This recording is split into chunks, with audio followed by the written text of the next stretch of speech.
Baik, bismillahirrahmanirrahim. Assalamualaikum warahmatullahi wabarakatuh. Pada kesempatan kali ini kita akan membahas tentang pengenalan aplikasi komputer sebagai salah satu mata kuliah yang terdapat di STIES Indonesia Purwakarta. Baik, yang mahasiswa yang dirahmati Allah Subhanahu wa taala, pada semester kali ini pembagian materi yang nanti akan kita bahas itu adalah pertama adalah teori, yaitu pengenalan komputer dan juga software aplikasi. Yang kedua nanti ada praktikum. Untuk praktikum nanti kita akan bahas lebih ke Microsoft Office Excel, dikarenakan dengan kondisi pandemi COVID-19 sekarang tidak memungkinkan untuk kemudian kita mempraktekkan banyak aplikasi yang terdapat di Microsoft Office, ya. Tapi nanti kita akan coba untuk memaksimalkan prakteknya sehingga kita bisa belajar praktek untuk aplikasi perkantoran dasar. Baik, pertama kita berkenalan dulu dengan yang namanya komputer.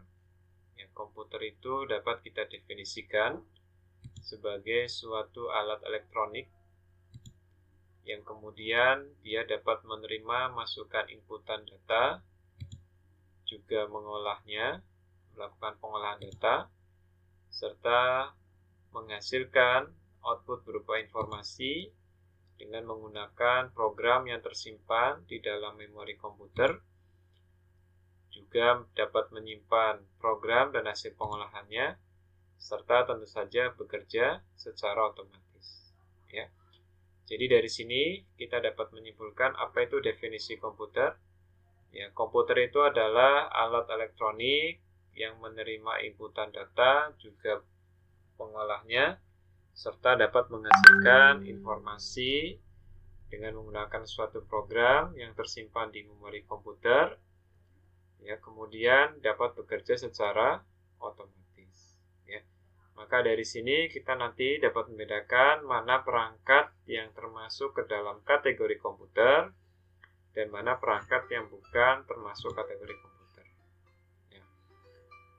Kata komputer ini berasal dari komputer yang mengandung arti menghitung. Jadi pada sejarahnya, awal mula komputer ditemukan ini adalah sebagai alat bantu manusia untuk melakukan perhitungan matematika. Nah, karena berkembangnya zaman, berkembang pula kebutuhan hidup manusia dengan teknologi agar segala sesuatunya dapat berjalan secara praktis, cepat, dan efisien. Maka fungsi komputer yang dulunya adalah sebagai alat hitung pun berubah menjadi alat yang dapat melakukan proses input data, input digital yang kemudian memprosesnya dan menghasilkan suatu informasi yang bisa berguna bagi kita semua.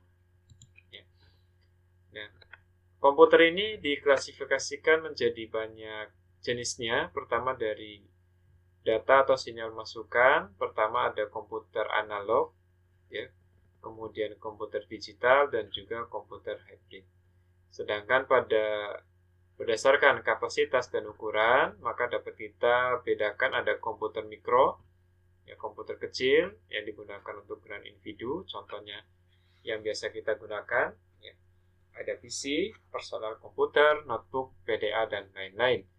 Kemudian ada komputer mini. Komputer mini lebih besar, biasanya untuk keperluan organisasi, komputer alpha, PDP, dan seterusnya. Kemudian ada mainframe, ini ukurannya lebih besar lagi, serta ada komputer super, komputer memiliki proses tingkat tinggi dan kemampuan menyimpan data yang jauh lebih besar. Nah, jika dilihat dari generasi komputer, komputer ini ada dibagi menjadi beberapa generasi. Pertama ada generasi pertama itu di tahun 46 sampai 59. Generasi pertama ini adalah kelanjutan dari proyek DARPA, suatu proyek oleh militer Amerika saat itu ya untuk menciptakan ya perangkat komunikasi. Kemudian berkembang dengan ditemukannya transistor dan alat-alat semikonduktor yang lainnya, sehingga fisik komputer itu menjadi lebih kecil, maka masuk ke generasi kedua, ya. Dan kemudian ditemukan mikro ya prosesor, nah, sehingga bentuk komputer pun semakin kecil lagi pada generasi ketiga. Ya, kemudian masuk ke generasi keempat yang kita kenal sekarang, ya, dan sedang menuju ke generasi kelima. Ya. Itu dari generasinya. Sedangkan dari penggunaannya, ya, ada komputer dengan tujuan khusus, ya, seperti komputer kasir, kan ya, yang memang tombol-tombolnya ya sebatas penggunaan kasir saja, ya. Ada juga komputer untuk tujuan umum, ya, yang bisa digunakan banyak kali.